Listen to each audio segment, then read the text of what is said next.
পোনপ্ৰথমে ভগৱানলৈ বুলি ধূপ চাকি এগছি জ্বলাই সেৱা এটা জনাই আমি এইবাৰ পানী গৰম কৰিবলৈ ল'লোঁ। পানী গৰম কৰি চাহ খাম এতিয়া সকলোৱে লগ লাগি আনন্দ ফূৰ্তিৰে এসাঁজ খাম বুলি দীৰ্ঘেশ্বৰী মাৰ ফিল্ড হয়। এয়া সকলোৱে চাহ খাবলৈ আৰম্ভ কৰিছোঁ। এইখন ফিল্ডত বহুত দূৰ দূৰৰ পৰা মানুহ আহে আৰু লগতে আমাৰ মা দীৰ্ঘেশ্বৰী মন্দিৰ আছে। মন্দিৰ দৰ্শন কৰিবলৈও বহুত মানুহ আহে। ইয়াতে সকলো সুবিধা পোৱা যায়, পানীৰ পৰা পেণ্ডেলৰ পৰা খৰিৰ পৰা সকলোখিনি সুবিধা পোৱা যায়।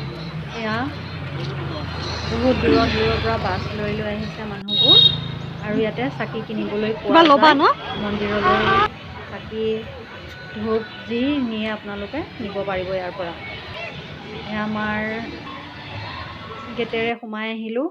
প্ৰথমতে এয়া সূৰ্য দেৱতা হয়, তেওঁক প্ৰণাম কৰিলোঁ।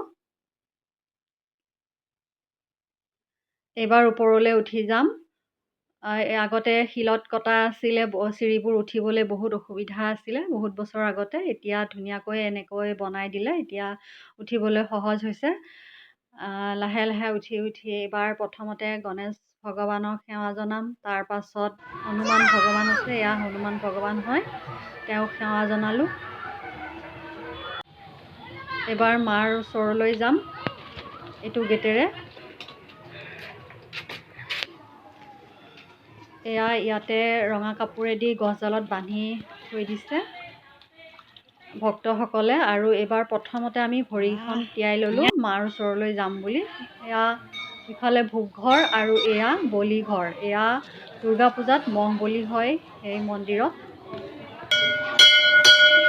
এয়া মন্দিৰৰ ভিতৰলৈ বুলি আহিলোঁ। মন্দিৰৰ ভিতৰখন দেখুৱাব নোৱাৰি, বহুত আন্ধাৰ হয়। এটা সুৰংগৰ মাজেৰে সোমাই যাব লাগে। প্ৰথমতে শিৱ ভগৱান আছে, তেওঁক আমি প্ৰণাম কৰি লওঁ। তাৰ পাছত মাৰ ওচৰলৈ যাম। মাৰ ওচৰৰ পৰা আহি এতিয়া পিকনিকৰ থলীলৈ বুলি লাহে লাহে এইফালে পিছফালৰ ৰাস্তাৰে যাবলৈ আহিলোঁ। কেতিয়াবা ইয়াতে বহুত বান্দৰ থাকে। বান্দৰৰ ভয়ত অকলে আহিবলৈ বহুত ভয় লাগে দেই। কেতিয়াবা এনেকুৱা হয়, ধূপৰ চাকি টিকেটটো হতিয়াই লৈ যাব খোজে, সেইকাৰণে বান্দৰবোৰ থাকিলে বহুত ভয় লাগে।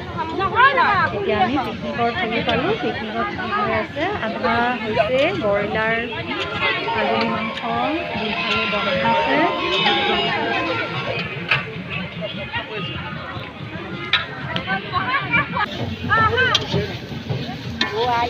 সকলোৱে নতুন বছৰটোক আদৰিবলৈ আমি তামচা ফূৰ্তিৰে এসাঁজ খাওঁ বুলি ওলাই আহিলোঁ।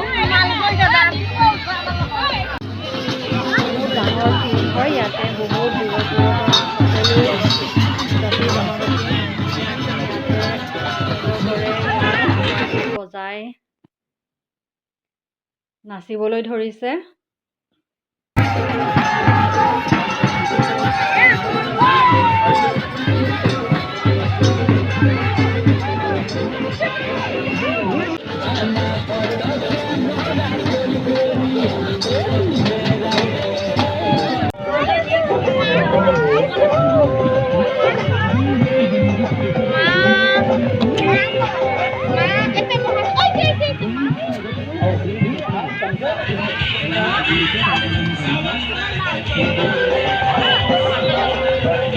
আজিও কিয় বানো কলিয়াই মোৰ সপোন, আজিও কিয় বানো কলিয়াই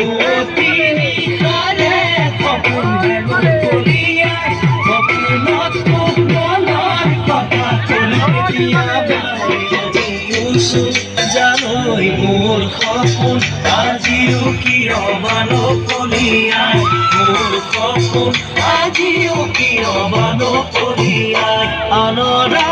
শেষত নৱবৰ্ষলৈ সকলোকে বহুত বহুত শুভেচ্ছা থাকিল। ধন্যবাদ।